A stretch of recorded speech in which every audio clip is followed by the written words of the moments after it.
Hey, early birds, welcome. We'll get started here in 7 minutes or so, but I just thought I would join in and welcome you and let you know, yeah, your system's working. And if my system is working, you can see me and you can hear me and all that good stuff. So let me know in the chat if you can't see or hear me. I'm going to go ahead and welcome. I spelled it right, yeah.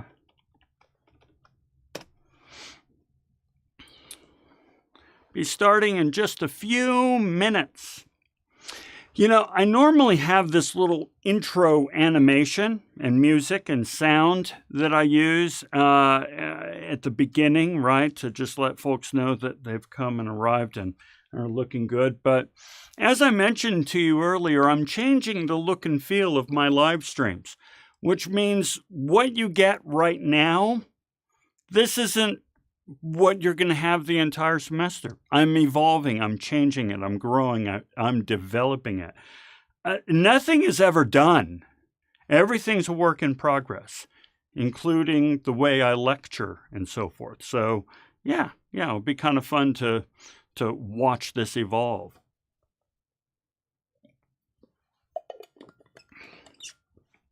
Nobody has said you can't hear me. And normally somebody would say they can't hear me because I'm doing all this talking and yet you don't hear a thing. But let me know in the chat there. Make sure that, let me know if you can hear me all right. We've got a few folks. Somebody will chime in and say, yeah, I can hear you. Leave me alone. Yeah, there we go. Colin says, you bet. Very good. Oh, I got to snip that. That's going to be driving me bananas. There we go. Good. Mr. Starship 5. I love that username. Starship 5. Mr. Starship 5. This is one of the reasons why toward the end of the lecture, I will ask you to email me and let me know you were here so I can give you the extra credit. Because, yeah, usernames aren't always what we have in Canvas, right? One of my supporters in the YouTube community, his username is Movin' Death. Pretty cool. I like it. David, there you go. That's all right, though. It's all good. It's all good. You'll let me know later on.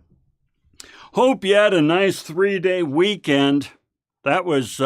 I think my dog just walked over my cables and so that my monitor blinked for a moment. Hey, puppy, you getting in trouble?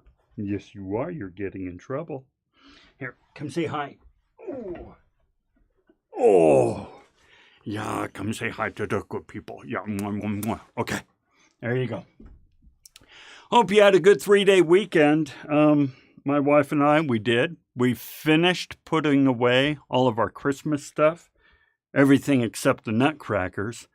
If you want to know more about nutcrackers, let me know in the comments and I'll tell you. But tell you where to go to learn more. But yeah, it was a good weekend. Yeah, Annabelle, she's a cutie. Her name is Rosie. We in this home have 2 dogs, but my son has a dog. And I babysit the dog while he's at work. So basically, I have 3 dogs. And I'm the only one here because everybody else works for a living. So, yeah, I have 3 dogs. So I'm the babysitter each day. Yeah. And Rosie is exploring. Since I've changed the studio here, she's exploring to see what's going on. You know, this studio, if, let's see, no, that's not going to do it. This studio, I bet if I come here to filters, I can turn this off for a minute and you can see what the studio looks like with the green screen set. And this was part of my old setup that you'll be seeing in other videos and so forth. But yeah, just got the green screen there behind me. Works just fine, for the most part. I'm still learning it. It's never perfect, because getting a perfect green screen is harder than it sounds. It's not just knowing what you're doing. I can learn what I'm doing. It's also having the money to do what you know you need to do. And the unsung hero of good green screen is good lighting, not just of the subject, but of the green screen. Lighting the green screen is of paramount importance. And I don't have all the lights I need to do that properly. So we make do with a bunch of, hodgepodge of lights there and so forth. All right, we'll wait one more minute and then we'll get started for reels. Yeah, start at 8:30. 8:30 local Utah time on this, Tuesday, the January 16th? Since this video will be live. It's live right now, but it'll be on YouTube after we're all done. So just let people know. Get there soon. Almost. I know, kind of painful waiting, huh? There we go. 8:30. All right, we're going to start now. We're going to start. Hey, welcome. Now that we're formally starting, I can say welcome. Welcome to our first of 12 live streams for this course. Those of you in the class, you joined us in the in our Zoom meeting where I kind of explain how this works and so forth. But just as a quick reminder, I do these lectures over live stream because I have a whole lot more functionality that I can use to try to make this a fairly engaging experience. We'll talk about that more in a moment. Second is these things are recorded, so you can refer to them later on if you can't make a live stream, or if you want to look at past ones, you can, and so forth. And then finally, most of the time in Zoom, we all turn off our cameras and we use the chat anyway. We don't want to turn on our cameras, and we don't necessarily want to interrupt when we're talking. Whereas when you just type in the chat, it's a lot easier, right? And we've got, I can hear you and, change my username. And David has fixed his username. He's all set. Although Mr. Starship 5 is still kick-ass. So we can chat there, right? Okay. So that's how we're going to be doing this. Now, I want to call something out. These frickin' live streams are like 2 hours and 20 minutes. We're not always going to be going 2 hours and 20 minutes.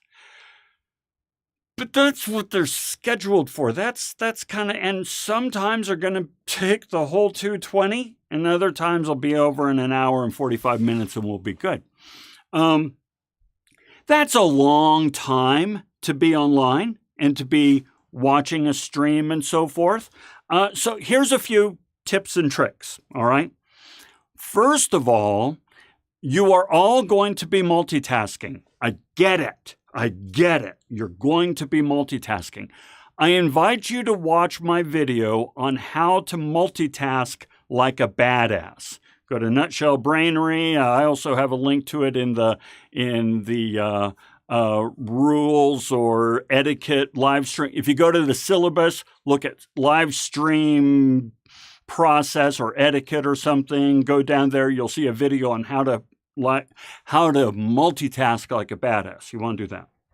Second is get up every once in a while and move. I actually build in some breaks so that we can do that. Nevertheless, just understand that this is a long ride and we need to pace ourselves. Okay, great. Sid, great to have you along. All right, so with all of that, this is what we're talking about today. How to think critically. Now, as you know, this class is not a history class. It is a class on why do we do things in business the way we do. Why did we start doing it that way? What were the conditions that brought that about in the first place? And is it still the right thing to do? Is it the right way to do it? I contend my assertion, which is to say I could be wrong, but it doesn't matter. This class is not about right or wrong. It's about us exploring topics. I assert that the vast majority of what we do, we don't think about. We don't know why we do it. We don't even question why we do it. We just do it. And, well, that doesn't necessarily mean it's the right direction to go. What are some other options? So, with that in mind, let's see if I got this. Maybe if I select that. Let's see if this gets to working. I should have tested this before we... Oh, well, you know what we'll do? We'll just do it the old-fashioned way. We'll do a keystroke. So to start this, I want to tell you a story. Oh, by the way, habits from who you are, absolutely, right? Okay, I want to make sure I'm selected here properly. No, that's not the one. That is not the one. Why did that? I want to come to, where's my, I know what I did wrong. I'm going to do that one. Okay, we're going to start getting some light bulbs. I want to tell you a story. It's going to be in 3 parts. It's going to be one of many examples in which I exercised critical thinking. Back when I was 17, 18, 16, whatever, when I was a kid, it never entered my mind that I would not go to college. And I really mean that. There were no synapses in my brain whatsoever that thought that college was an option, okay? Just as in you go to elementary school, you go to middle school, you go to high school, you go to college. It was a given, okay? Now, there's a whole variety of reasons for this, but one is I grew up in a time and place in which only the trailer trash don't go to college. Everybody should go to college, and everybody should try to get a nice white-collar job. If you don't go to college, that was you telegraphing to the world that you are dumb, without ambition, useless, and just a loser. This is what I grew up as, okay? Give me a break, I'm 17 years old. Well, I shouldn't really necessarily say I'm only 17 years old because I kind of believed this until I was in my 40s, all right? It's like, I suppose if you go into a trade school, the world needs ditch diggers too. If you want to become an electrician or a plumber or whatever, fine. I'll hire you at some point. But the goal is college. That's what I grew up with. Okay. Not necessarily the case. We'll get to part 2 in a moment. But first, I want to do this. Let's talk about Utah drivers for a moment, all right? And we're going to get some light bulbs out of this. When it comes to Utah drivers, I want you to do this. This is what I want to invite you to do. Rate Utah drivers on a scale of 1 to 5. Just pop in a number. Scale of 1 to 5. 1 is they're the worst drivers on the face of God's green earth. And 5 is they are incredibly good. So we've got some 0, we got 3, 2 to 5, 3, 3, 1, 2 on a good day, 2, 2, 1. I'm sort of sensing that the average is probably going to be about 2. I'm not good at math, but when I look at this, I see an average of about 2. You got some 3s, you got some 2s, you got some 1s, you got a 0. Okay, average Utah driver is 2. All right, now just pump in some numbers. On a scale of 1 to 5, how's your driving? What's your driving skill? 1 is, I'm afraid of the car. I shouldn't be behind a wheel. 5 is, I'm really, really, really good. Okay. Oh, I love this 1 during the winter. That's a good call. Okay, so now we've got some 3 and we've got some 4. Come on, what's your driving level? Don't worry, you're not going to be held in a court of law for your numbers. 3, 4, 4, 4, 4, 5 in the summer, 4, 5, 2. Okay, somebody's an outlier there with 2. All right. So, by the way, since, we're going to go ahead and throw in some light bulbs there, and since so many people participated, we'll go ahead and get our first point. As you know, we don't want just 1. We want to get to 3. We want to get to 6. We want to get to 10. We want to get to 15. You know the deal. Okay. So, just to kind of give you an idea here is you rated Utah drivers at around a 2. I'd say the average for yourself was 4. Now, by the way, this sort of study has been done a bazillion times, and it's the same for all of us. Moi aussi. It's the same for all of us, me included. Okay? But now we're going to practice some critical thinking. All right? Which I did not invite you to do before. I just asked for a quick number. But now we're going to invite some critical thinking. Okay. Hitting the curb. I love it, Annabelle. So, what criteria did you use when assessing a Utah driver? Now, I'm going to tell you the criteria you used. You used 2 criteria. 1 is your own personal experience. This is really one of 2 primary filters that really form our beliefs, form how we view the world. Your own personal experience. The other criteria you used is what you'd always heard. You've always heard it. It's a standing joke, Utah drivers. You've always heard it. You heard it from your father. You heard it from your mother. You heard it from your uncle. Your uncle's a little weird, but you still hear it from him. Personal experience and what you've heard from others. Okay. Well, now, let's look at some actual data here, okay? First of all, you're all Utah drivers. Every one of you is a Utah driver. Now, don't say, well, no, I'm actually from Chicago, and that's where I learned to drive. No. You are in Utah. You are driving in Utah. Ergo, you are a Utah driver, because all the other Utah drivers are from out of town, too. I grew up in California, all right?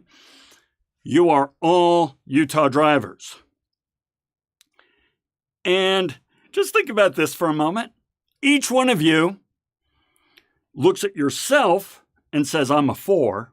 And each one of you looks at everybody else in class and says, you're a 2. But then they say they're a 4 and they say you're a 2. Okay, let's keep playing with this.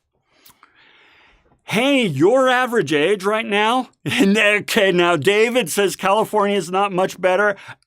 And that's sort of true. Actually, it's really true. We're going to show you here in a moment. So, David, yeah, okay. All right, I'll give you a point for that. Let's look at this.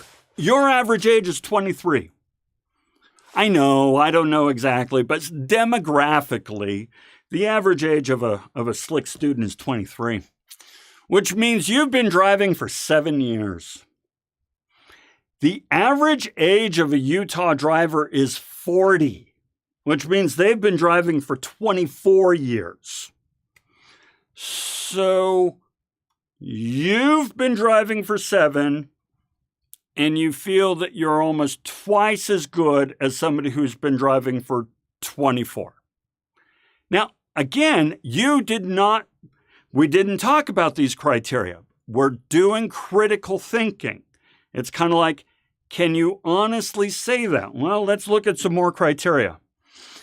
When it comes to deaths per capita in Utah, Utah is 38th, which means there are only 12 states better than Utah when it comes to deaths per, or were better than Utah when it comes to deaths per capita.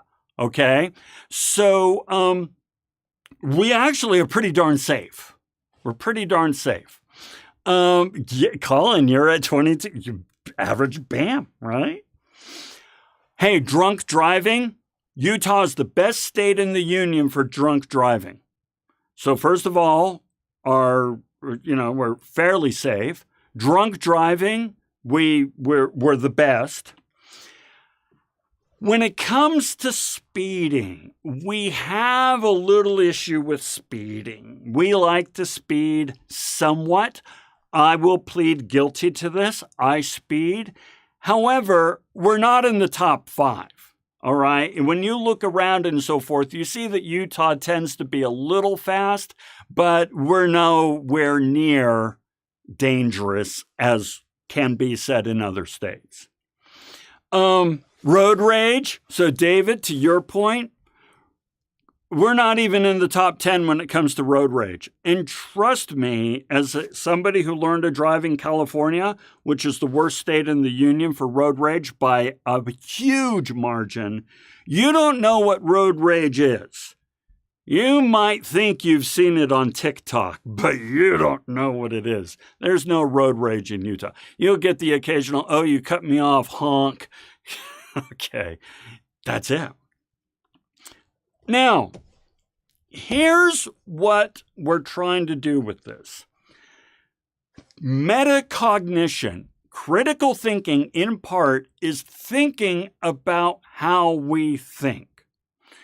So I would submit to you, and I'm not saying you should change your response. I'm not going to come up with a follow-up response. That's not the point. The point is to invite you to think about, how did I come up with the numbers I did, 2 and 4 at average? And are those numbers supported in the data, in the facts? And the truth is they're not supported in the data, okay? And yet we feel what we feel. Right? This is what critical thinking is about, is challenging what we hold really dear, which is my domain of self-worth as a driver. We'll talk about that, okay? That's what this is about. So we're going to go through a dry explanation of critical thinking, but then we'll break it down a little bit and make some sense out of it, okay? So bear with me. And maybe I'll go ahead and we'll come over here for a moment for this one. Critical thinking is that mode of thinking about any subject, content or problem, doesn't matter. Critical thinking is applicable everywhere in this world. We're applying it to business in this class, but my friends, this is the number one skill you can learn in college. Number one skill. In which the thinker improves the quality of his or her thinking by skillfully analyzing, assessing, and reconstructing it. We're going to come back to those, okay? Critical thinking is self-directed, self-disciplined, self-monitoring, and self-corrected thinking. It's all about your own thinking. It's not about somebody else's thinking. Critical thinking is not an invitation to wag our fingers and point fingers and get on Twitter or X or whatever the hell you want to call it and say, you're a jerk. Critical thinking is about looking at our own thought processes. It presumes assent to rigorous standards of excellence and mindful command of their use. It entails effective communication and problem-solving abilities, as well as commitment to overcome our native egocentrism and sociocentrism. We will define those. Okay? So there's our dry explanation. But now let's use critical thinking. Let's use organizing our closet as an analogy. Okay? So let's say, just for grins and giggles, that you walk into your closet and it's an unholy mess. It looks like a bomb went off in your closet. Okay. Where do we start? Well, the first thing you're going to do is you're going to analyze the problem and what you have in the closet. You're going to take everything out of your closet and you are going to put it into categories. Does it fit? Is it in style? What's the condition of it? Is it appealing? Is it high quality? So on and so forth. You choose your categories, right? So we kind of set it in these categories. Critical thinking is the same way. We look at something that we believe and we pull it out of the closet and we kind of compartmentalize it into its constituent parts. How does this affect what I believe? How does this bump up against what I've experienced? How does this bump up against the data? We categorize it. And then what we do with our closet is we assess. We ask ourselves why you got the item in the first place, what meaning it has to you, whether it's something you would still wear or if it's just taking up valuable space. Is it something I should keep? Is it something that I should throw away? Is it something I should give to a charity somewhere? Should I have it hanging in the closet all year round, or should I put it in a box for a certain seasonal thing? This is us assessing what to do with what's in there based on our current, how we analyzed it. Well, it's the same thing in our thinking. We assess all of the things. So it's like, well, I actually heard that, I experienced this once in Utah. Well, have you ever driven outside of Utah? No. Well, you don't know that that's unique to Utah, right? So is that really something that you can hang your hat on as a valid belief? Well, no, I guess not until I get further data, right? So we kind of assess what we're going to do with all of our beliefs. And then we reconstruct our thinking. Based on your assessment, we decide what to keep, what to give away, and what to trash. Then we put everything we want to keep, organize it in the closet to better meet our needs. And we do the same thing with our opinions, okay? So coming back to my story, to give you an example of where I started to do this. And I'm in the way of egocentrism. So, all right, you remember what I said before. Only subpar intellects don't go to college. And if you're going to go to trade school, okay, fine, whatever. Thank goodness we have mechanics out there. But we all know that they're a lower life form. Well, I started to challenge this at one point in my life because of a few things. One is I read a book called Shop Class as Soulcraft. Shop Class as Soulcraft. And this book blew my mind, okay? And it really challenged my deeply held beliefs about a college education versus a trade. I also started to realize that even though I was working in the corporate sector, yes, books are a gateway. Ain't that the truth? Here's my mouse. Yes. Oh, you read the book for English class that's awesome. That is awesome. Oh, that is so cool. Well, it's an incredible book. I also had an experience in which I worked as Grace Kelly, you read an article, very cool. I worked as a comms manager for Intel Corporation. I was a mucky-muck, white-collar, senior communications official with what was then the largest semiconductor company in the world.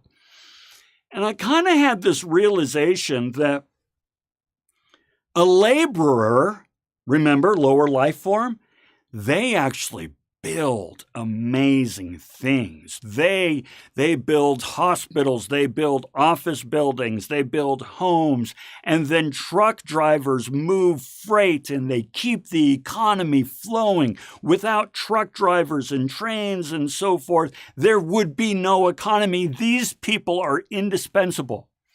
What did I do as a senior communications official at Intel Corporation? I wrote emails. It's pretty much what I did. I wrote emails and attended meetings. And I started to realize I'm on the wrong side of things here. Okay?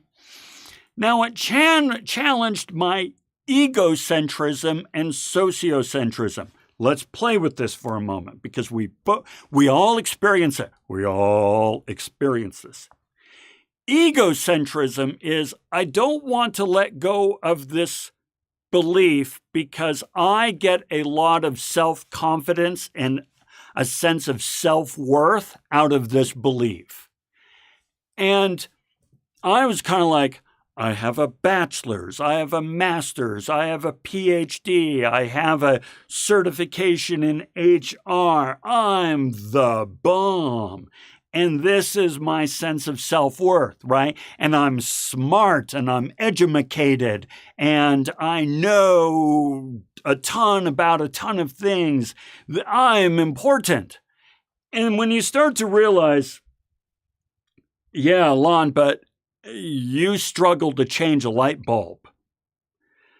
You don't really produce that much value to the economy. If a truck driver falls off the face of the earth, you'll actually feel it. If a communications guy at Intel falls off the face of the earth, you won't feel it. That's egocentrism.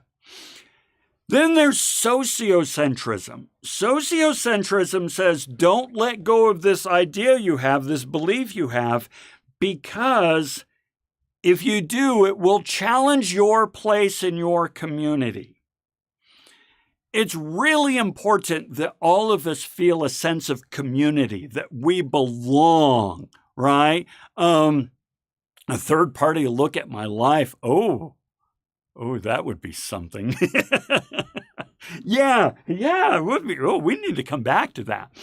So we belong to communities, right? We belong to schools. We belong to religions. We belong to friends. We belong to families. We belong to political ideologies. We belong to groups. And our survival, and yes, I mean survival, our survival is dependent on that group accepting and embracing us. And so if we start to rethink something that is a core belief in the group, we threaten our place in that group. We jeopardize our place in the group. So maybe you grew up in a religious family and you're like, I'm not sure this is for me. You might be tempted to stay just because of the family, or vice versa. You grow up in an atheist family and yet you convert to a religion, but you want to, but I should probably just not do anything. Or political ideology, right? I always grew up in this ideology, but I'm now starting to come over here. Our social pressures keep us where we were and prevent us from critically analyzing our own beliefs. All roles in society are essentially gears and cogs to keep the machine, the economy going. I believe that. I believe that. We are all cogs in the economy. We will discuss that in, I think, 1 or 2 weeks. We will discuss that very thing. But you're getting we're going to get a couple more light bulbs for what's been shared from you guys. Okay, so you see my thinking changing when it comes to college. There'll be a part 3. All right. Now, at this stage, we'll wait on this. Here's the problem. One of the things that we're doing, in addition to holding on to our personal egocentric view and our sociocentric views, we often confuse facts, opinions, and beliefs. Now, as I say here, they're all awesome. They're all awesome. Oh, Another Brick in the Wall. Oh my gosh, great album. Let's explore facts, opinions, and beliefs a little bit.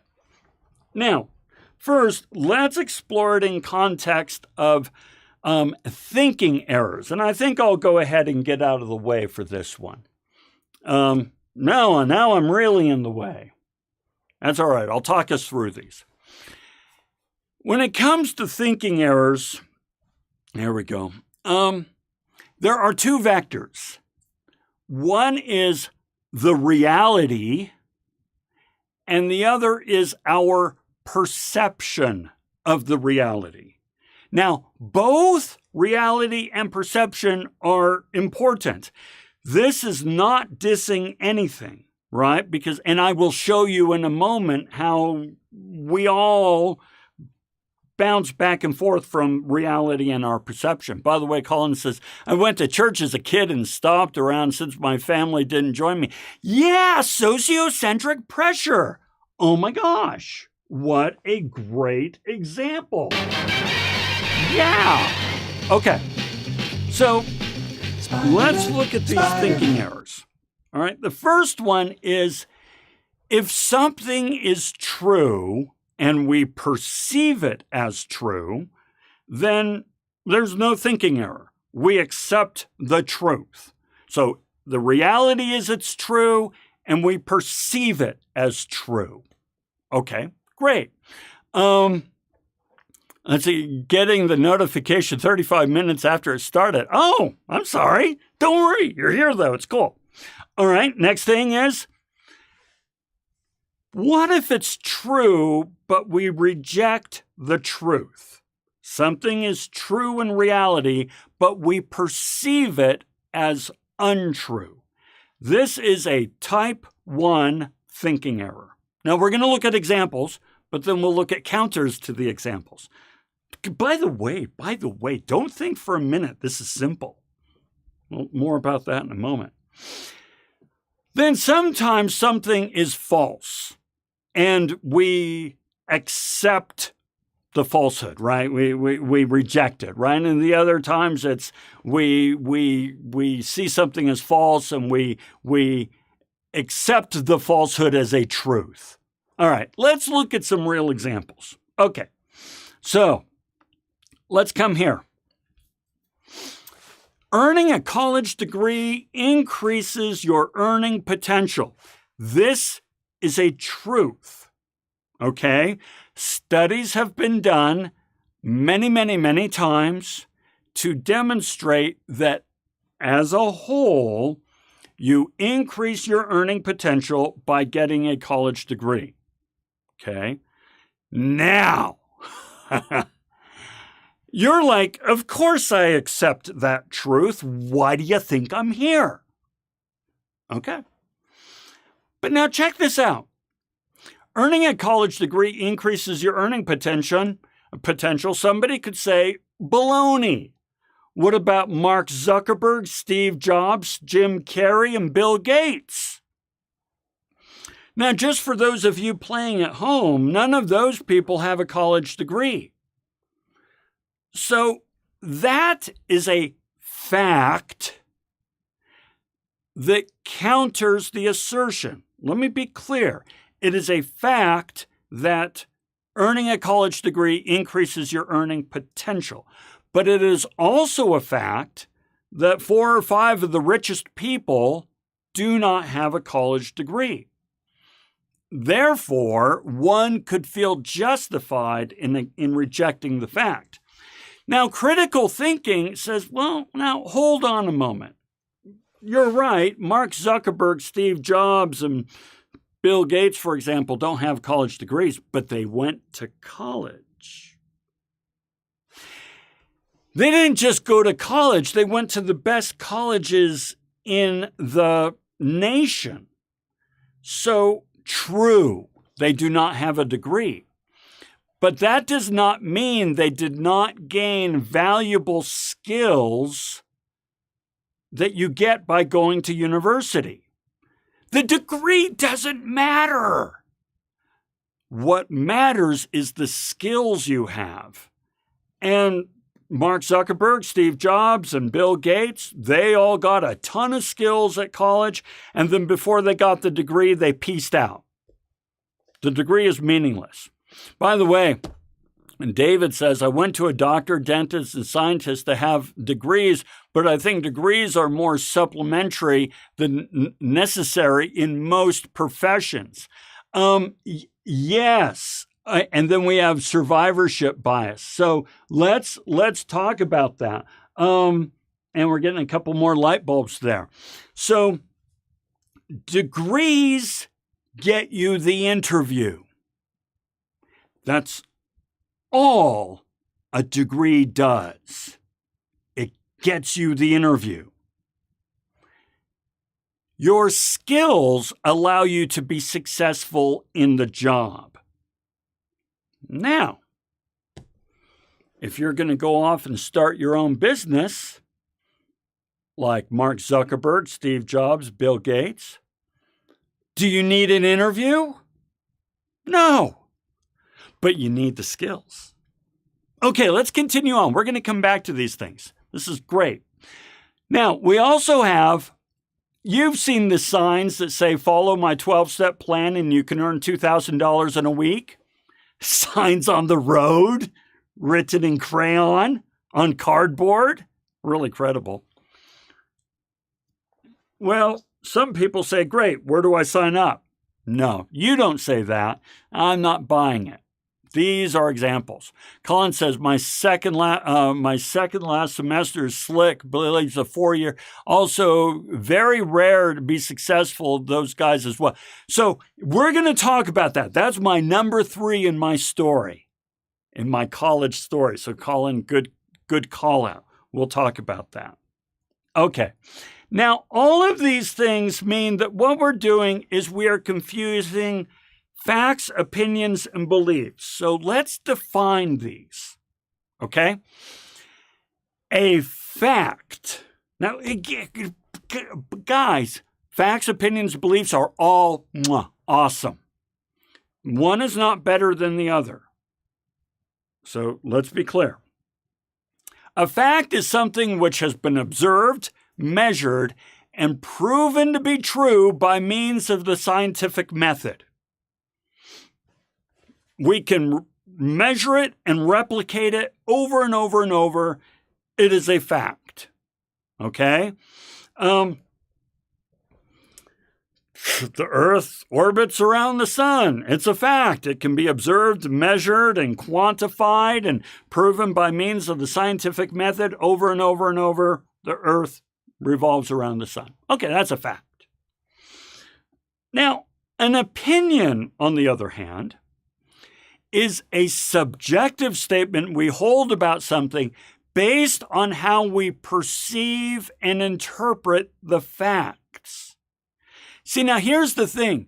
We can be all fact and so forth, but the fact of the matter is that we do not just absorb facts. We perceive and interpret facts. Because we're humans. We got these eyes and ears and nose. We can only perceive and interpret reality based on our senses. So an opinion is a subjective statement about how we perceive and interpret the facts. Okay. Last is a belief. Something we embrace as a guiding principle, one founded on faith and a deep sense of moral truth. Okay? It's an opinion on steroids. All right? Basically. Let me give you an example for me. Moi. This is my fact, my opinion, my belief. Bear with me. Okay? This doesn't mean that we all have to embrace this. Fact. When a person arrives to a corporate meeting, I'm talking about corporate meetings. When a person arrives to a meeting after the predetermined scheduled time, they are considered late. Now, by syntax and time and agreement, this is a fact. Yeah, Brittany. Beliefs on steroid, opinion on steroid. I'll show you what I mean with my belief. So it's a fact. You're late. If everybody knew that the meeting starts at this time and you come after that time, you are, by definition of the term, early, on time, and late. You are late. Now, is that good or bad? No. This is just the pure fact of the matter, okay? You're late. Okay, now we're talking about my opinions. My opinion. This doesn't mean it has to be yours. It's just mine. When someone is late, they are prioritizing their own individual needs above those of the collective. That's how I perceive and interpret the fact that someone is late. It means that they were involved in something else, and to them, they prioritized what they were doing above all of us sitting in a conference room waiting on them doing nothing. That's my opinion. They prioritized their own needs above those of the collective. That's my opinion. Now, Brittany, what's my opinion on steroids? What's my belief? Someone who is habitually late to a corporate meeting is morally bankrupt and worthy of my naked contempt. Oh, and it is naked contempt. This is back when I worked in the corporate world. No. You knew if you had crossed this line with me. It was really clear. All right? And I felt no guilt and I feel no guilt. If you are habitually late and you come, oh, I'm sorry, I'm so late. I was so busy. You are scum. Because what you're saying is that you're more busy than we are. You're more important than we are. What you have on your plate to finish is more important than what we have. And so therefore, you have this exalted right to prioritize your needs above the collective needs of us. Oh, So you see that belief coming through? So here's the thing. There's absolutely nothing wrong with facts, opinions, and beliefs. Okay? Brittany, you're laughing. Oh, yes. Oh, my gosh, right? We're the same tribe there. So there's nothing wrong with this. Here's the problem. In today's world, and actually I shouldn't say today's world, that's a piece of BS. It's always been the case. We always think we live in a singularly unique time. It's all the same. We confuse opinions, facts, and beliefs. We are often asserting our opinions and beliefs as facts and then belittling other people's facts as mere opinions. It's just your opinion that the earth is round. No, it's a fact. No, you just say it's round because you believe anything they'll tell you. I bet you even believe that people landed on the moon. You are such a sheep for believing that, whereas I know for a fact that the earth is flat. And it's like, okay, now I see why we have a problem. All right? Now, here's the thing, though, people. We all do this. You do it. I do it. I do it all the time. And it's critical thinking that invites us to rethink it. to analyze it, assess it, and reconstruct it. But it's hard to do because of our egocentric and sociocentric drivers. We just want to blend in. Okay. I like this quote. It's often very illuminating to ask yourself how you got the facts on which you base your opinion. Who actually saw, heard, felt, counted, named the thing about which you have an opinion? Was it the man who told you, or the man who told him, or someone still further removed? And how much was he permitted to see? So, just an interesting thing to consider. Now, critical thinking invites us to skeptically analyze anything offered as a fact from anyone, including ourselves, but it's really tough. I'm going to tell you another story. So I used to work for, it's right there. It's right there. I used to work for Intel Corporation. I told you this. At the time, largest semiconductor company in the world. I absolutely loved, oh my gosh, I love Intel. I love Intel. I will always praise Intel. I will not buy a product that does not have an Intel chip in it, even to this day. And when I was there, one of the CEOs during the time I was there, his name was Paul Odolini. And when you're the CEO of then the largest semiconductor company in the world, you can be pretty darn sure this guy's smart. But that doesn't mean that you're allergic, that you are critically thinking. This is hard stuff. Yeah, okay, Tyler, I know AMD is better. I do know that AMD, okay, here's a fact.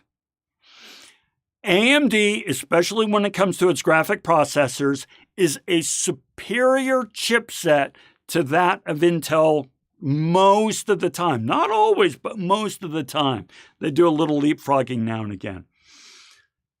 However, my opinion is that Intel treated me really well, and I in turn want to treat Intel as well as I can. And one small way that I can show my appreciation to Intel is by buying Intel. But you're right. You're right. It is a superior product, AMD, quite often. Anyway, back to Paul Odolini. This guy's smart. Check this out. Back in April 2008, he said, people turned to there was kind of this recession going on. Reputation is huge. Yes. Yeah. And we hold on to those, right? I'll give you another one because you called out AMD. I'm working for Intel at this time. There's a recession going on. Housing recession. You don't remember it. Your parents do. Ask them. People turn to computers to improve productivity during downtime because at the end of the day, the computer is a tool for productivity. Besides, much of our sales growth has been in emerging markets, India, China, Eastern Europe, and I don't see them going into recession. Now, the stock price is good at this time-ish. Now, I was in the room, and it's not like it was a small conference room with 12 seats. I was in the room with 300 other people. I was in the room when he said this. And I remember thinking, dude, I'm not sure you've gotten the memo. This recession's real. Nevertheless, that's what he said. And a few months later, in July, stock price has actually gone up a couple of bucks. Intel says its business remains unaffected by economic headwinds set loose by the subprime crisis. It was the mortgage crisis, housing crisis. So a couple months later, stock price goes up. Seems to be right. But then check this out. A few months later, Stock price has lost a third of its value. A third of its value. Intel's chief executive says, my sense is this is the deepest economic downturn I have seen in my lifetime. And Wall Street is increasingly of the mind that the chip giant will not escape the crisis unscathed. Oh my gosh, now he finally sees it. Okay? And then, just so you know, after he retired, one of the things he said he regretted is, I wish I'd been more present about the economic downturn. Now, I want to be clear. I want to be super clear about this. Critical thinking is not about pointing out errors in other people's thinking. However, I'm using Paul Otellini as an example to show where critical thinking is critical in business and how even the best of us can fall prey to it. By the way, I enjoy that we're discussing this. I believe to be necessary to know your own truth. Yes. And take, yes. And the whole behind your truth. Yes. Oh, I like the way you put that. Let's go ahead and, we'll have, well, I don't want to interrupt him on the toilet. Anyway, so, let's look at where Paul Otellini, though, is struggling with critical thinking. Let's look at the very beginning, where he says people turn to computers to improve productivity during a downturn. That's a dogma. We are going to talk about dogma in a moment. However, he's just going to I just messed up my green screen. He's just going to stuff he's always believed. My experience has always told me that people turn to computers in a downturn, and they're going to turn to computers in a downturn. Computers always increase productivity, and during a downturn, people want to increase productivity with fewer people, so they're going to turn to computers. He's just spouting off what you're supposed to think. He's not analyzing what's going on. Let me show you another example with Paul. Okay? This is an interview from a podcast called Marketplace. Kai Ryssdal is the host of Marketplace there. He says, we sit at the world's largest computer chip company in what is arguably a post-computer world. Where does the company go from here? Paul says, well, I have a hard time with your assertion, first of all. It's not arguably a post-computer world. It is a world which is very still in the Model T stage of computing. Okay, guys, you can't get any further from one another than to say post-computer world, no Model T stage. So they're all right. There's a divide here we need to explore. So Kai says, it's interesting you mention that because obviously people aren't buying computers now, which is why you are seeing sales fall and orders to your companies and your factories are down. Well, they're still buying computers. Okay, but not as many as you would like. Well, they're buying 30% less than at the peak of last year, but still, I could argue that they are 70% of where they were. And all part of this is replacement, part is some finding new uses, part of it is first-time buyers. Okay, let's look at this. If you went into work and they said, we are cutting your pay by cutting your pay by 30%, would you go home and say, holy crap, my pay is cut by 30%? Or would you go home and say, I'm pretty excited. My pay is still 70% of where it was. You know as well as I do that a 30% cut is awful. And yet he's trying to argue that's a good thing. And then he goes off and says the same things that you're supposed to say. Oh, replacement, finding new uses, first-time buyers, emerging markets. No, he is disconnected from reality. This is a lack of critical thinking. By the way, Brittany says post-computer. You know, you're watching it on your live stream, right? Yeah. We're always smart in the moment, and then we're idiots looking backwards. I totally get it. Let's come on over here, Lon. There it is, because I want to give you a light bulb. And then half full kind of guy, right? Should be looking for a new job.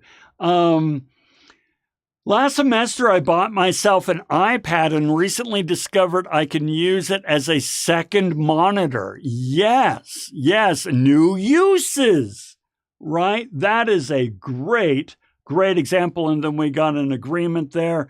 Oh gosh, we've got it. Yes, excellent. By the way, I was until recently using a tablet. It wasn't an iPad, it was a Samsung, but I was using a tablet as I say second monitor, but I had 7 monitors in here and I decided that was too many. That's why I'm changing things up. Anyway, this is hard, people. Don't think this is simple and easy. Paul Odolini is a smart man. He still fell into it. We'll skip this one. Okay. Once again, I want to reiterate, though, critical thinking is inward looking. We just dished out to Paul Odolini. And that's not what critical thinking is, but it was an opportunity for us to see a real world example of the lack of critical thinking, but it's inward looking. And so we need to challenge ourselves. Now, part 3 of my story. I have since completely changed my attitude toward a college degree. Okay? I no longer believe that you need a college degree. With the exception of things like a lawyer or a doctor or things that, okay, there are industries. But for the most part, you don't need a college degree. You need marketable skills. And marketable skills don't freaking care about the color of your collar.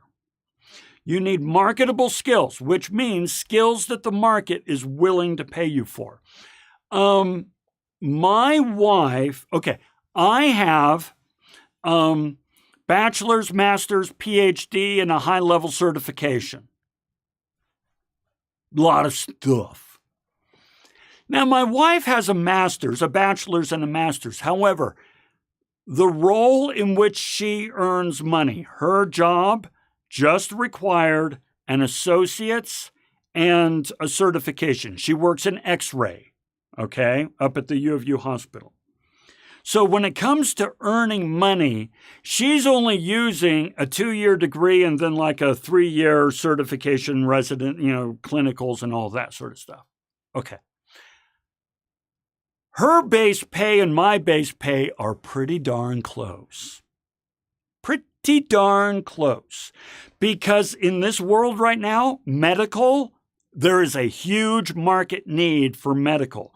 So if you're thinking about nursing or X-ray or PA or hospital administration and so on and so forth, yeah, you're going to make money. So I no longer think you need a college degree. I think you need marketable skills. Now, I'm going to get on my soapbox here for a moment, okay? Don't think for a moment that a degree is the same thing as the skills. I know a lot of people who have the degree but failed to get the skills. How does this happen? Because you can get all the points and all the A's just by jumping through the hoops and never learn it in the process. People who do it at home and play with it and explore it and do experiments and start little businesses and little side gigs and so forth, and those are the people who learn the skills. Those who just say, I'm going to do the assignment and the bare minimum and that's it, they'll get the degree, not the skills. Book smart, not street smart. Yeah, that's what's happening, right? Overkill to gain the skill. I like it. Yes. Learning comes from experience and lessons trying. Yes, yes, yes, and yes. Oh my gosh, we're going to do a few on that one. Yes. Totally.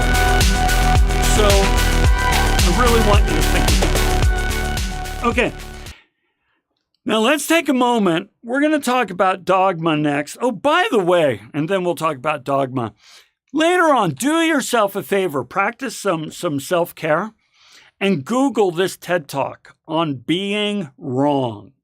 Just take a picture of the screen real quick. Take a note to yourself on the side on being wrong.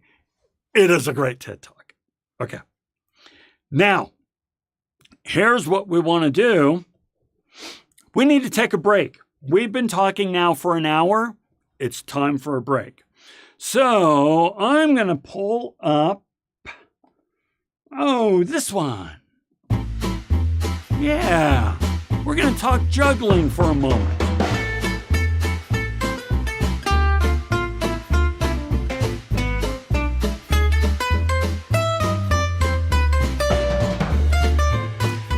Now, let's come on over here for a moment. We're going to do 12 of these live streams during the semester. And like I said, 2 hours, 20 minutes. That's an unholy amount of time to be online. So we need a break. What I'm going to be doing during the break is I'm going to be teaching juggling. Just tiny little lesson each time, 2 or 3 minute lesson each time. You don't have to learn to juggle. It's not part of the grade, but I do invite you to get, yeah, David, that's it right there. I invite you to get up and kind of work through it a little bit. And here, let's see if this one, yeah, I get back here, get up, move around and so forth. And if you are curious, get yourself some juggling balls, okay? Now, what kind of juggling ball should you get? I recommend a firm beanbag, and the vast majority of beginner, at a toy store juggling balls are exactly that, a firm beanbag. There's a few reasons for this. One is, if they are loosey-goosey beanbags, then when you catch them, the momentum kind of gets them going around your finger, between your fingers and so forth. You want something that has a nice grab, okay, and doesn't try to work its way through your fingers. Yeah, hold on the bowling pins there, David. We'll get to that. But for now, we're looking at bags. Now, the other reason I recommend firm beanbags is, well, what about tennis balls? Well, okay, here's the thing about tennis balls and bouncy balls as such. When you start juggling, you are going to drop the balls so many times. And tennis balls, as you drop them or as they collide, they act like they're atoms in a nuclear accelerator, right? They go all over the place. And so you end up spending the majority of your time chasing the ball down rather than practicing your juggling, okay? So the nice things about a beanbag is when it falls, it just stays there. There it is. It's right there. And you don't have to go chasing it. So, once again, if you are interested in joining me in some super easy little juggling lessons during our breaks, then get yourself some cheap firm beanbag juggling balls and join me. It's a lot easier than it looks, juggling. Looks a lot easier than it looks. If you choose not to, no problem. But I do invite you to, wrong button. That's weird. How's that? Okay. I do invite you, though, to join in the breaks. Get up, move around, because you got to do that. Okay. Let's come on back here. And we are going to talk, we're still talking about critical thinking. Okay, but we're going to the next level. I want to talk about dogma and axioms. All right, what do I mean? Well, all right. Let me offer this postulate. This is a statement. A postulate is a statement that we assert, that we posit, that we offer, as a basis for a conversation, okay? Laws of science are self-correcting. We'll explore that. Here's another postulate. Laws based on dogma and axioms are not self-correcting. Okay, so what do we mean by that? Well, let's take science for a moment. The intellectual and practical activity encompassing the scientific observation, measurement, experiment, and the formulation, testing, and modification of hypotheses. Here's the idea. Science is always trying to get closer to the truth. Most scientists won't say they know the truth. They just say this is how close we are to the truth, okay?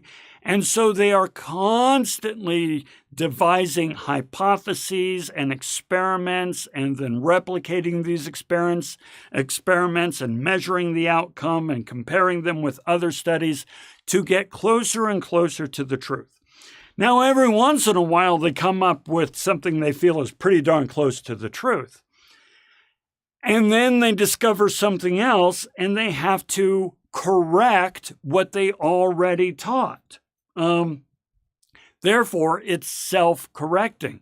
I'll give you an example. Take coffee for a moment. We still don't know what coffee does. Is it good for you? Is it bad for you? We don't know. We've done countless studies on coffee. And one says it's good for you, another says it's bad for you, another says it has no, we are always trying to get closer to the truth. Now, we do know, as in we're certain proximity to the truth, that under this condition, in this circumstance, and when you're trying to reach this outcome, coffee can be good or bad, right? But that's what we mean by self-correcting. We're always trying to get closer to understanding. On the other hand, dogma, a principle or set of principles laid down by an authority as incontrovertibly true. We will be looking at examples, but let's first look at the definition. A principle, or set of principles, given to you by an authority. It could be your parents, it could be a relative, it could be a professor, it could be a religious leader, it could be a political leader, somebody who you esteem as an authority, and this authority says this is incontrovertibly true, meaning you can't even debate this. It is without question true. Now, this is dangerous, as you can well imagine, but we do it a lot. Hold on, all right? An axiom is a lot like a dogma, but it's kind of a pithy saying, kind of a motto, right? Could dogma be related to fallacy? Yes, yes, yes, and yes. Okay, that's a marker there. We will talk about that. Yes. Logical fallacies often occur when we hold on to a dogma as the end of the conversation versus a starting position. We'll look at that. An axiom is a statement or a position that is regarded as being established, accepted, and self-evidently true. So it's the way we've always done it. It's an established practice. It works. Therefore, it's beyond reproach. We shouldn't even question it. Let me show you some examples. Here's dogma. Hey, regulation hinders growth, stifles innovation, and makes things more expensive for consumers. This is a dogma that is often, and this is not a slam on either side. I'll argue either side. This is an argument that is often given on the conservative side of the aisle, okay? Because we really want competition to be unfettered. Not perfect competition. That's an economic term. Don't worry. The point is, competition brings about innovation, lower prices, higher quality. We love competition. Regulation gets in the way of that. And so we say, oh, you should never have any regulation. Nobody who is in their right mind, including the most conservatives you know, says there should be no regulation. Okay? Regulation is hugely important. I mean, what do you think the whole abortion debate is about? That is regulation. Everybody wants to regulate. We just want to regulate different things. And so when you just hold on to this dogma that regulation is bad, it's like, well, hold on. There's more to it. That's a dogma. The private sector is more efficient than the public sector. And so this is why we should privatize everything. This is not always the case. Not always the case at all. If you're smart, work hard, and play by the rules, you'll be successful.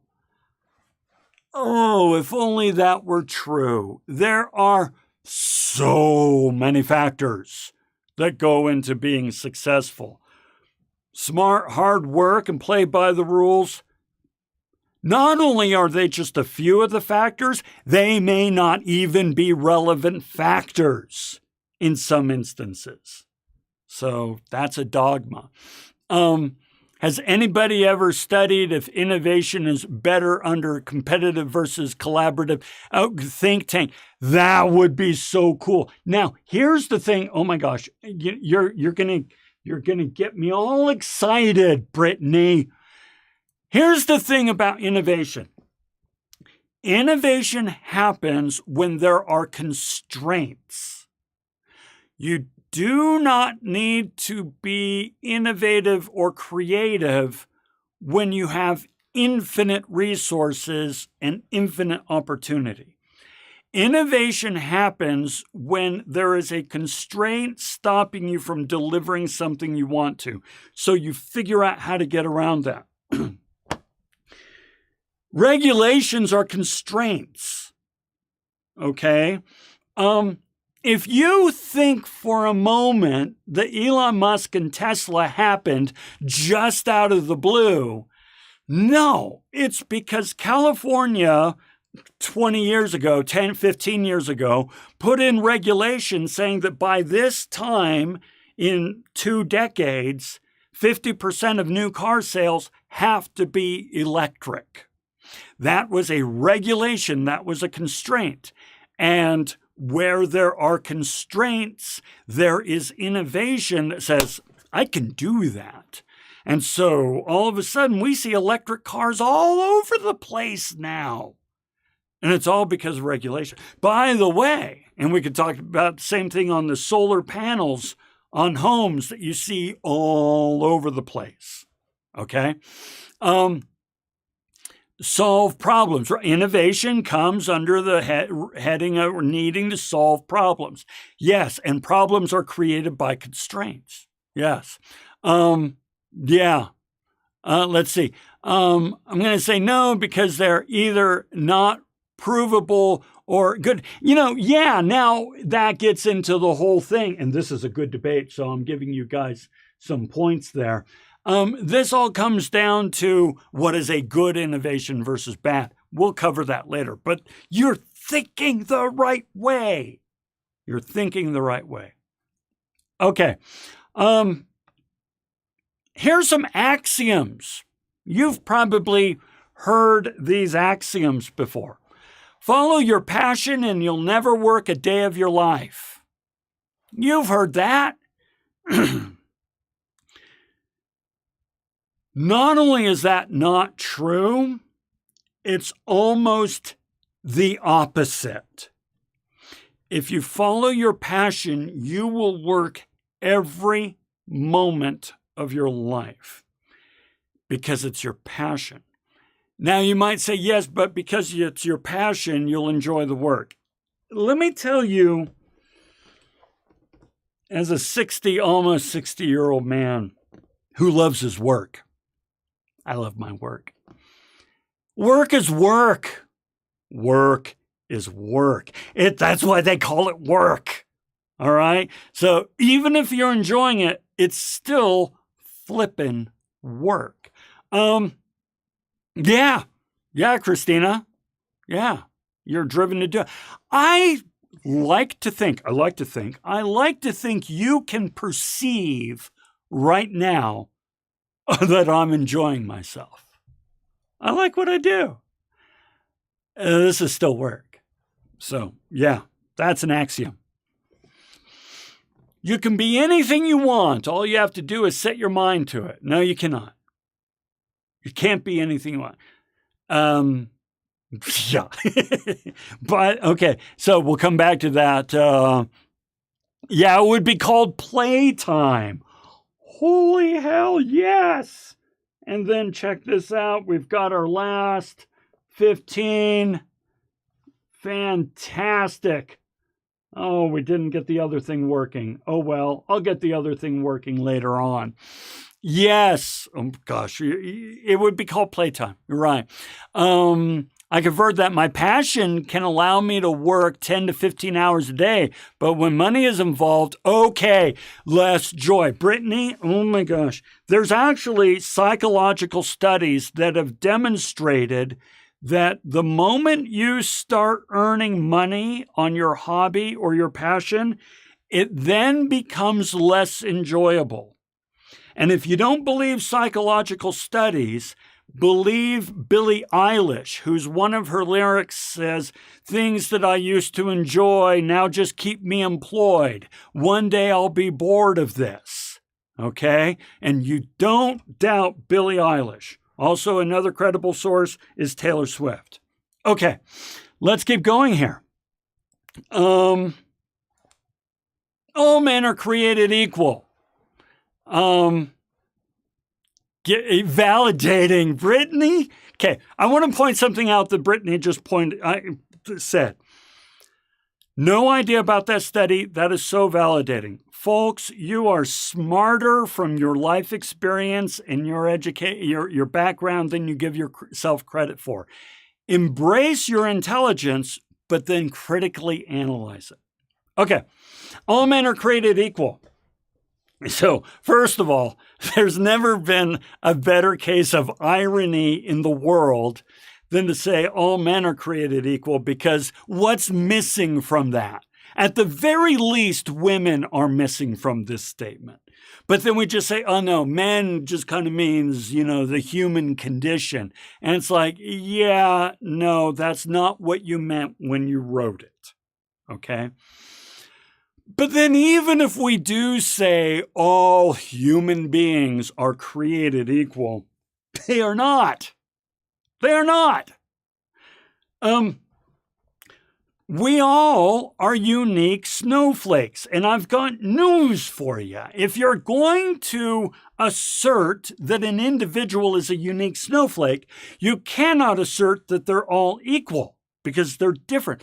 We have different skills. We have different abilities. We have different interests.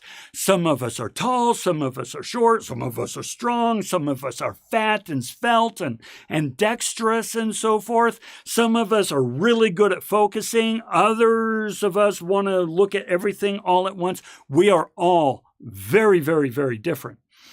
Now, that doesn't mean that we cannot all enjoy some incredible success in life, but it doesn't mean that all opportunities are equal to us, okay? I will never be the youngest Olympic gymnast in history. I'll never be the youngest Olympic gymnast in history. Because I'm old. What do you mean I'm old?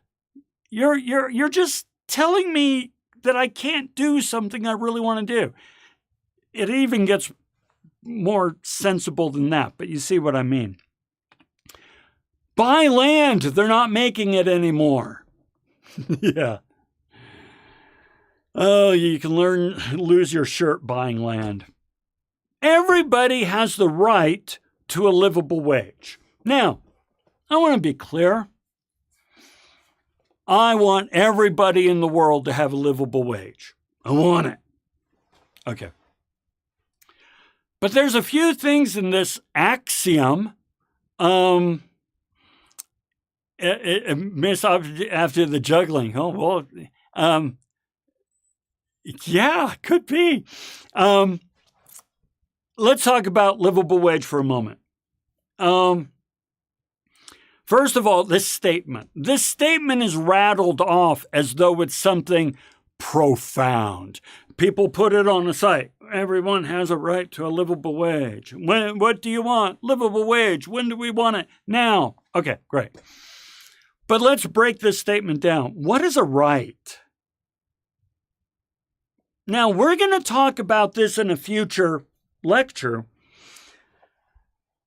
but do you have the right to a livable wage if you are not working? Now, don't just jump to no. There might be a yes in there. But what is a right? I have the right to free speech in this country, but you don't have the right to free speech in other countries necessarily. I have, certain inalienable rights. Is a livable wage listed as a right? Is this a human right, as in I have the right to protect myself? Or is this a political right, as in the right to free speech? I don't know what you mean by right. Furthermore, I don't know what you mean by livable wage. What does it mean, livable wage? Is it to meet your barest needs and necessities, or is it to be able to save and put your kids through college and all that? So I don't know what they are. Here's my point.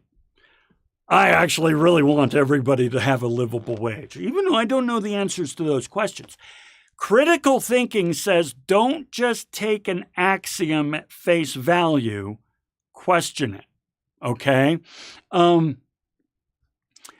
Let's see here. Let's look at some of these great comments. Livable wage can be so different from person to person. Totally agree. Perhaps instead of right, it should be opportunity. I really like that. David, I super like everybody. I'm even willing to put everybody has the right to the opportunity to earn a livable wage. Right to opportunity in this country, in the United States, I actually do think you could make the argument that you have the right to an opportunity. Okay, so I could play with that. Yeah. public permitted privilege. Ooh, yeah. We're going to talk about that. We're going to totally talk about that. By the way, Brittany says, my opinion, everyone should have their basic human living needs met, which means food, water, shelter, and health. But, how is that to be provided to all people? Now, guys, don't think that these questions are academic. This is not just an old man screaming at the wind. You need to understand that AI is going to change everything for you. AI is going to change everything for you. And by the way, Jay just brought up universal basic income. AI may very well usher in a universal basic income. Okay? It's already being experimented with in many areas and so on and so forth. That could very well be a result of it. You are going into a terrifying future when it comes to earning a living and AI. So we need, guys, I'm paid to teach the class. I'm here to teach the class, so I teach the class. But what I really want to do is set up some live streams and just talk about what your future holds and how to be successful in it. I'm going to try to put a lot of that in these courses, but trust me, it keeps me awake at night thinking what kind of economy you're going to have to compete in because of AI. Last one here. Build it and they will come. Real quick. You've already got massive points for participation, but let's play with this one. Does anybody know where build it and they will come comes from? Don't Google it. Just tell me if you know where it comes from, because I'll tell you where it comes from and so forth. Just real quick. Where does they will build it and they build it and they will come? Field of Dreams, yes. Yeah, wasn't the Robert Redford one. The Robert Redford one was The Natural, a good movie. Field of Dreams is a piece of crap movie that became a social phenom. I couldn't believe it, right? So yeah, Field of Dreams. So check this out, guys. For those of you who have not seen Field of Dreams, here's the idea. This Iowa farmer, played by Kevin Costner, right? He owns these cornfields. He owns cornfields. He's an Iowa farmer. Of course, he grows corn. And he hears this voice saying that if you build a baseball field out here, your dead father will come and play catch with you. You didn't hear that wrong, okay?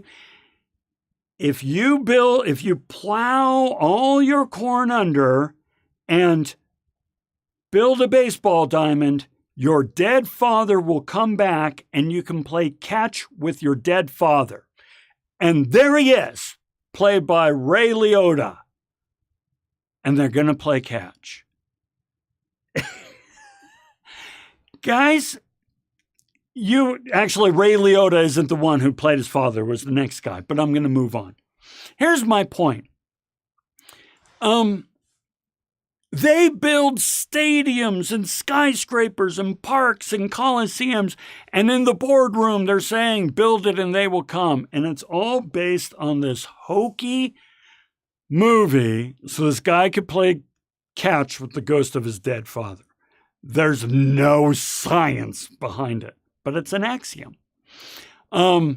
I've experienced the concept of build it and they will come, but it's with my writing. I write and post a chapter, and readers come hungry. Brittany, my wife follows these two writers. They're a husband-wife duo. And the way they write is they post a chapter a week or month or whatever to their website, and readers are just ravenous, and they read it and they give feedback and so on and so forth. But then they will actually publish the book in book form, right, or Kindle. And my wife will read them all there online, and then she'll buy the Kindle and read them. So yeah. Okay, now I want to show you something here, folks. This isn't always easy. Actually, no. What the hell am I saying? It's never easy. Let me show you what I mean. Here's an example of dogma. Jenny McCarthy said there was a study that proved vaccines called autism. Now, you probably don't remember that this whole vaccines causes autism thing came from Jenny McCarthy. You probably don't even know who Jenny McCarthy is. Maybe you do. But here's an example of a belief that we hold, or that some people hold, I should say. An opinion that some people hold that we don't even remember where it started. Well, the idea that vaccines causes autism comes from Jenny McCarthy and a doctor. Well, here's the science. The cited study and the researcher has been debunked. Furthermore, numerous studies have concluded that there is no link between vaccines and autism. Furthermore, both the CDC and the World Health Organization support the practice of vaccinations. Okay, Jenny McCarthy's wrong. There is no link between vaccines and autism. So, end of discussion, right? No. Not so fast. The last line is exposed to researchers. I'll read this. The Tuskegee study. Maybe you studied the Tuskegee study. Say that 10 times fast. Study the Tuskegee study. Maybe you studied the Tuskegee study in high school. But here it is. Between 1932 and 1972, and no, that is an ancient history. I was born in 65. The U.S. Public Health Service conducted the Tuskegee study of untreated syphilis clinical study. To do this, the researchers recruited hundreds of African American males, 2/3 of which had syphilis, and told them that they'd be a participant. They were to receive free health care. At no time were those with syphilis treated for the illness or even informed that they had the condition. The study was a gross violation of medical ethical studies and yet did not come to light until a whistleblower exposed the researchers. This is real. They wanted to see what syphilis did in long term. So what do? You find some people with syphilis and study them. You don't treat them, you just study them for 40 years. That's real. Here's another real one. In 2016, not that long ago, in 2016, the Philippine government launched a vaccination campaign aimed at fighting dengue fever. There it is, dengue fever. The vaccine had been tested and proven safe in a massive trial with more than 30,000 kids globally. Following the study, the results in the New England Journal of Medicine, a prestigious stamp of approval, but as it turned out, the vaccine raised the risk of hospitalization and plasma leakage syndrome for some of the kids. Some reports claimed that as many as 10 kids died as a result of the vaccine. As it turned out, both the vaccine manufacturer and the Philippine government knew that there was a very small risk for some kids. Okay? Dengue. Okay, that's how it's said. Thank you. Okay, here's my point. these events, some very recent, hopefully, rightfully caused people to call into question the whole "trust me, I'm from the government" proposition. Now, in these cases, when they were discovered, they were corrected, as is the way of science. It's self-correcting.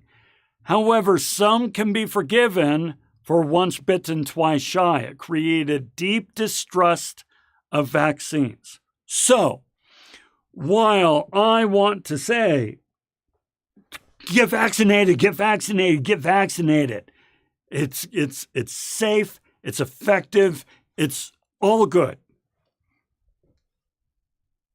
You can kind of see where the anti-vaxxers are coming from. This is because of the way they are perceiving the facts. There is a body of evidence as huge as the moon saying that vaccines are safe. There is a sliver of evidence saying that they are unsafe. How we perceive and interpret these facts often drive our beliefs and our actions. Now, this makes me think back to COVID when people didn't want to get vaccinated and masks and so forth. Yeah, totally. So once again, here's my point. Don't be cavalier and say, oh, this is all easy and critical thinking. No, we really hold dear our beliefs and we are loath to change them. And it's all well and good to point at others and say, oh, that's screwed up. But you have your own screwed up beliefs and I have my own screwed up beliefs. Critical thinking invites us to challenge these. And we're doing it in business in this class. Okay? By the way, here's an axiom. Parents are told that they know best when it comes to health and welfare of their child. A parent does not know best. A parent doesn't know best. Few parents are certified child psychologists, pediatricians, educators, and moral philosophers all rolled into one. Trust me, I didn't know best. Okay. Let's see. Yeah, we went over that. So you know what I'm going to say? I'm going to say, holy cow, we did it. We made it through. And there you go. That's a really good roundup of critical thinking. So when you go through the readings, look for the things that we talked about, but you have everything you need, plus a couple things from the readings to ace the assignments next week. About the pointsy thingy here, do me a favor, send me an email, let me know you were here, right? Because I know I've got Brittany and Tyler and so on and so forth, but I also have Garbage 28 or whatever that is. Gab, C, Kajubida. I don't know who that is. So do me a favor, send me an email and just say here.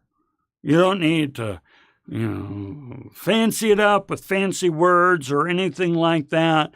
Just say here and you'll be in great shape. Garbage. I don't know. It's like reading a license plate. I don't know what it means. If you have any questions, comments, feel free to throw them on in there.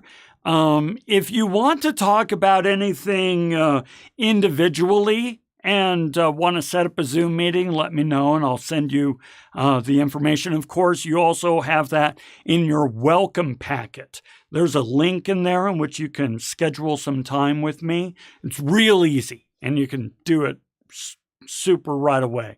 Email through Canvas works just fine, Sid. Last week, Jocelyn, there were no points for it because that was the Zoom meeting where we were just orientating ourselves. This is the first week in which we're going to get substantial extra credit points because Your participation today was spot on. It was excellent. Okay.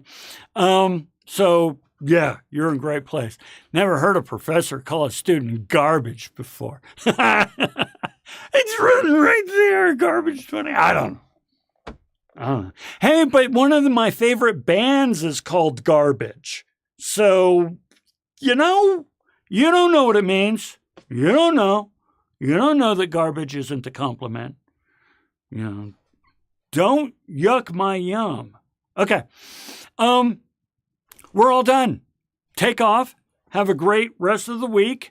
If you have not yet done the intro video and the little quiz, you'll want to get onto that. This material won't be due until next week, but hell, why wait? Do it now. Introspective thoughts to check out. Definitely don't want to catch myself adhering to a point that no longer is true. Yeah, right? And absolutely, or founded in something that was off. I'm with you, Christina. Hey, guys, thank you. And if you like garbage too, then all right. We'll see you guys later. I'm going to stick around for a while. I stick around until I see my participant count drop down, just in case you have some questions. But otherwise, yeah, rock on. We'll see you later.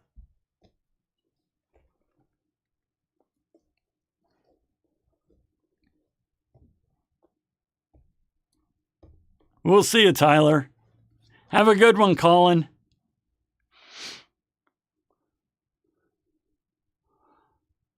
You betcha.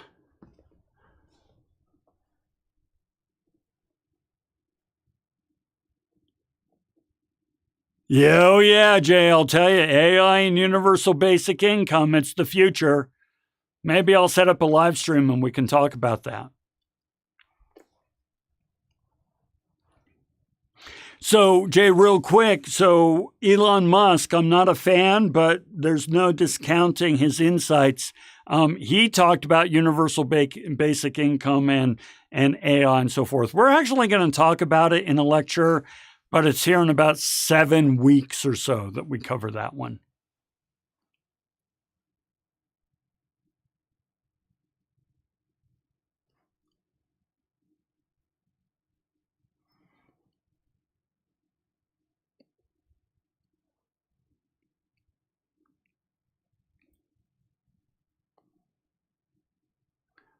Absolutely, Jay. Set up a meeting. Let's talk.